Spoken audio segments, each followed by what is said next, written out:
जब मृत्यु होता है, समीप आता है, यम के दूत खींच के ले जाते हैं और मार्ग में जाते जाते धरती से दक्षिण दिशा की ओर नीचे 100 योजन दूरी पर नरक है। वहां जाता है तो बैतरनी नदी जब देखती है कि मेरे तट पे कोई पापी आया है तो खोलने लगती है, उसमें से ज्वाला धुआं निकलने लगता है। उस नदी में ऐसे ऐसे घड़ियाल जैसे लंबे लंबे चोंच वाले जानवर पड़े हैं। पापी तो दूर से ही देखते हुए आवाज करता है, घोर भयंकर शब्द करता है कि फेंको, जल्दी लाओ इस पापी को मेरे पास। यम के दूत उसको कोड़े से मारते हुए घसीट के ले जाते हैं और रास्ते में बताते हैं कि क्यों रे, तूने कभी जीवन में सत्संग नहीं किया क्या? तुमने कभी संतों का दर्शन नहीं किया? तुमने संत महात्माओं ब्राह्मणों से सुना नहीं कि भगवान का भजन करना चाहिए था? तूने क्यों पाप किया? जब जान गया तो कैसे पाप किया? फिर तूने होश बिगाड़ देता, कांपता है वो, उसे अनंत जन्मों की कर्मों का दंड बहुत भयंकर, बहुत रोता है, कोसता है खुद को कि अब क्या करे। फिर पछताए क्या करे जब चिड़िया चुग गई खेत। अभी शरीर है, अभी भजन किया जा सकता है, पर अभी नहीं समझ में आ रहा है बात। मर के जूते खाएंगे तब मेरी बात याद आएगा उस समय कि काश औरू में कथा हो रहा था और पंडित जी की बात मान लेते तो आज एक दिन देखना नहीं पड़ता। पर कुछ लोग इतने बुद्धिजीवी हैं कि नहीं, जूते खा के ही मानेंगे। कुछ लोग का कहना है कि हम नरक उरक नहीं मानते। अरे मरला के बाद क्या होता है किसने देखा है? बताऊं,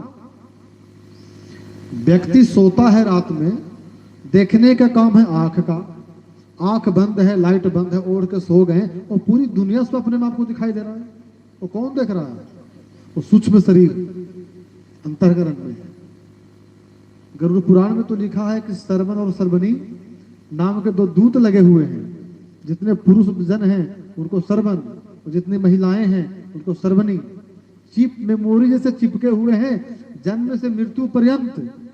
जो आपने जो भी किया, सत्कर्म किया, गलत कर्म किया, जो भी किया, सबका बायोडाटा वहां पहुंच गया चित्रगुप्त के पास। वहां किसी वकील की जरूरत नहीं पड़ता वकालत करने के लिए। आपने कितना बड़ा न्याय किया है संसार में कि अन्याय किए हैं, वहां कुछ पूछना नहीं है, होश बिगाड़ देंगे। कौन से कर्मों का क्या दंड है ये भी लिखा हुआ है।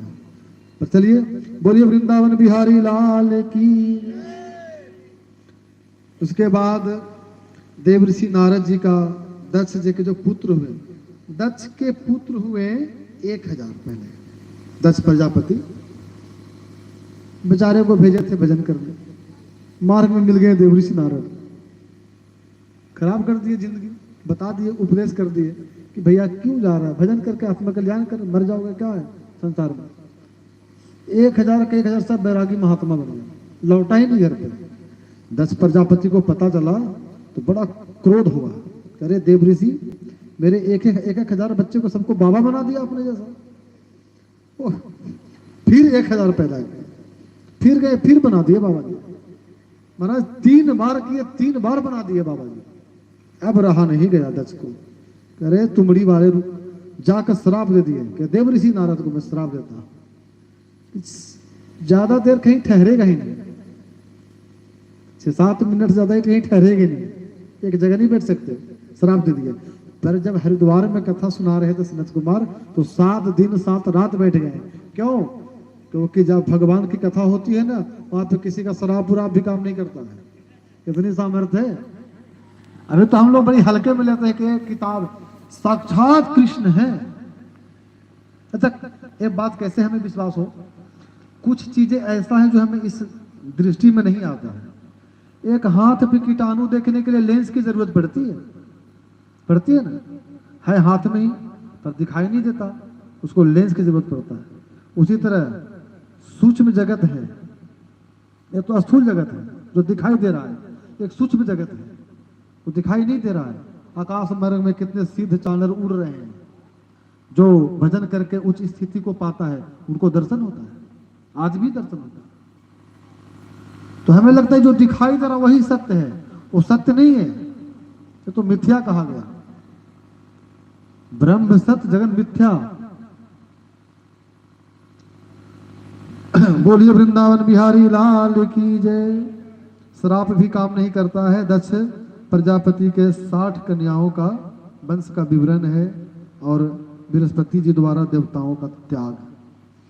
एक बार देवराजेंद्र सभा में बैठे थे और अप्सरा लोग नित्य गान कर रही थी। नित्य गान कर रही थी, उसी समय गुरु बृहस्पति जी